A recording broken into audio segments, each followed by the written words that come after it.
Hello dear students, myself Sandeep Agarwal, your mathematics educator at Unacademy Kota Offline Center. Guys, आप लोग देख रहे हैं हम लोग क्या करने वाले हैं। आज हम लोग मैथमेटिक्स का पेपर जो 27 अगस्त को एडवांस का हुआ है उसे हम एनालाइज करेंगे, देखेंगे कि कैसे कैसे क्वेश्चन आए थे, किस किस चैप्टर के आए थे, 11th के कितने थे, 12th के कितने थे, कितने ईजी थे, कितने टफ थे और क्या पैटर्न था और क्या क्या हम कर सकते हैं। देखिए एक बार सबसे पहले हम देखने वाले हैं पैटर्न कि पैटर्न क्या था। तो पेपर 1 में 18 क्वेश्चन थे, पेपर 2 में भी 18 क्वेश्चन थे, आप देख पा रहे हैं 60 मार्क्स के। अगर हम पैटर्न को देखें तो सेक्शन 1, सेक्शन 2, सेक्शन 3 तीन सेक्शन थे हर पेपर में। पहले सेक्शन में न्यूमेरिकल डिजिट आंसर्स थे, क्वेश्चन देने थे हमको। इसमें 8 क्वेश्चंस हैं, अप टू 2 डेसिमल में हमें आंसर देना है। खास बात यह है कि इसमें माइनस मार्किंग, नेगेटिव मार्किंग नहीं है, तो मस्त अटेम्प्ट करना चाहिए था हमको। अगला है अपने पास मोर देन 1 करेक्ट, जिसमें 6 क्वेश्चंस हैं, लेकिन इसमें बड़ी दुख की बात है कि इसमें -2 से +4 तक की मार्किंग है। तो आप सोच रहे होंगे कि +4 कब मिलेंगे। जब सारे के सारे करेक्ट ऑप्शंस हमने टिक कर दिए तो हमें कितने मिलेंगे, +4। यदि ऐसा होता है कि +3 कब मिलेंगे, अगर चारों को ऑप्शन करेक्ट थे लेकिन हमने केवल 3 करेक्ट को टिक किया तो कितने मिलेंगे, +3।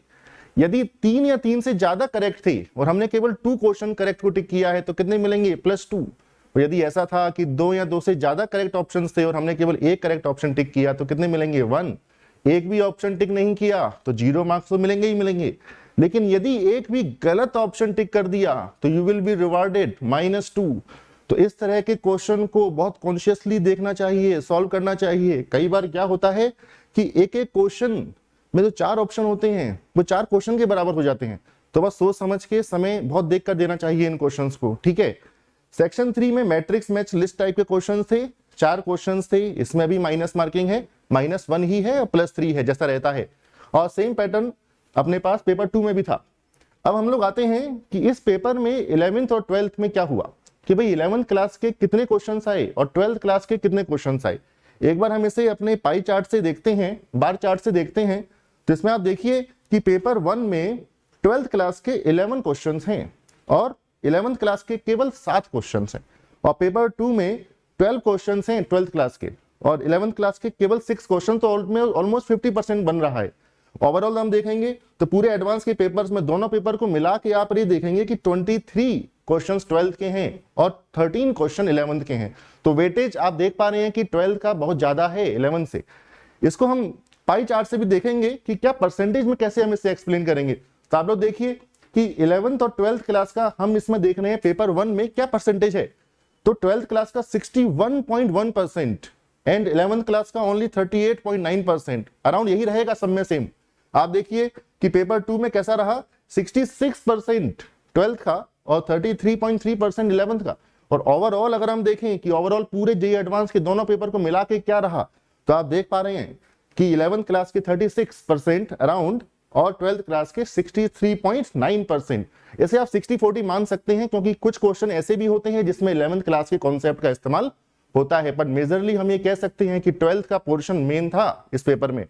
चलिए अब हम ये देखते हैं कि हर चैप्टर का कैसा रहा, किस किस चैप्टर के क्वेश्चन कितने कितने आए हैं।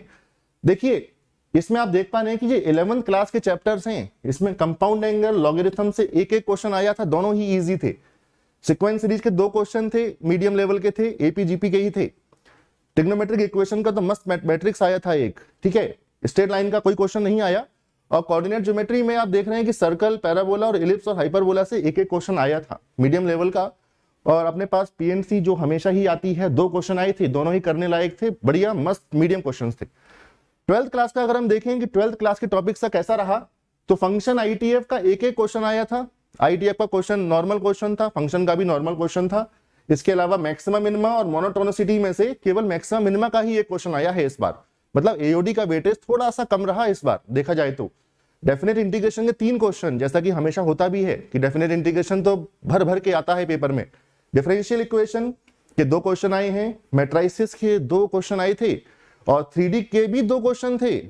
इसके अलावा प्रोबेबिलिटी जो हमेशा ही आती है, 3 क्वेश्चन, सोचो आप। कॉम्प्लेक्स नंबर के 3 क्वेश्चन, वेक्टर का 1 क्वेश्चन, डिटरमिनेंट का 1 क्वेश्चन। तो आप ये देख पा रहे हैं कि कैलकुलस का वेटेज थोड़ा सा कम रहा है इस बार, बहुत ज्यादा वेटेज रहा है इन चैप्टर्स का जो आप देख पा रहे हैं। Definite integration, differential equation, vector, 3D, matrices, complex number, probability and PNC.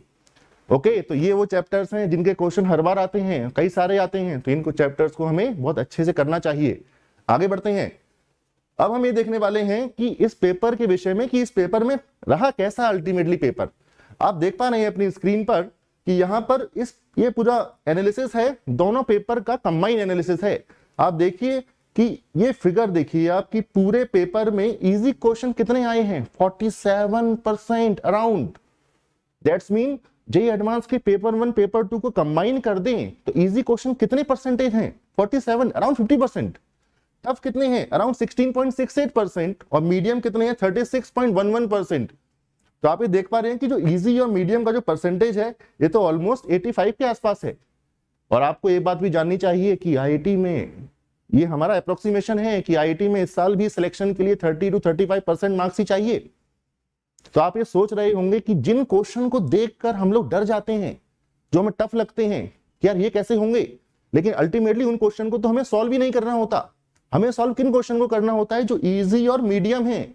In easy और मीडियम क्वेश्चन को अगर आप कर लेते तो आपका सिलेक्शन श्योर है, 35% तक आपका सिलेक्शन श्योर है। 50% मार्क्स अगर आपने स्कोर किए हैं तो आपकी 1000 रैंक आराम से बनने वाली है। सोचिए 50% केवल इजी से काम हो जाएगा। और अगर आपने मीडियम के क्वेश्चन भी अच्छे से अटेम्प्ट किए और 70-75% तक भी ले गए अपने मार्क्स, तो टॉप 100 में आप लोग हैं। Are you understand this thing, कि हम लोग ये सोचते हैं कि पेपर बहुत टफ है, लेकिन उन टफ क्वेश्चन को हमें स्मार्टली छोड़ना होता है और इजी और मीडियम क्वेश्चन पर अटैक करना होता है। You will get a easy selection. जिन बच्चों ने पेपर दिया है इस बार और जिनके मार्क्स अगर थोड़े कम भी रह गए, तो वो लोग इस बात को विशेष तौर पे ध्यान दें कि हम इजी क्वेश्चन को अगर टारगेट करते, मीडियम क्वेश्चन को यदि टारगेट करते, तो समय भी हमारे पे ज्यादा मिलता और कम क्वेश्चन ट्राई करने होते और हम सिलेक्शन ले लेते आराम से। ओके, जिन बच्चों के अच्छे मार्क्स आए हैं एडवांस में, जिन्हें लग रहा है सिलेक्शन हो गया है, उनको बधाइयां। और ये कोशिश करिएगा कि कैरियर काउंसलिंग के लिए भी हम लोग वीडियो बनाएंगे, वो जरूर देखिएगा। उसका बहुत महत्व होता है कि आप कैसा कॉलेज और कैसी ब्रांच लेने वाले हैं, क्योंकि आपका पूरा कैरियर उसी पर डिपेंड करने वाला है। ओके, तो ये था हमारा पेपर एनालिसिस जेईई एडवांस 2022 का। बेहद आसान और मीडियम को पेपर था। ठीक है, तो मिलते हैं नेक्स्ट वीडियो में। एक बात और, अनअकैडमी यूट्यूब चैनल पर आपको फिजिक्स और केमिस्ट्री का भी एनालिसिस मिलेगा, उसे जरूर देखिएगा। ठीक है, थैंक यू।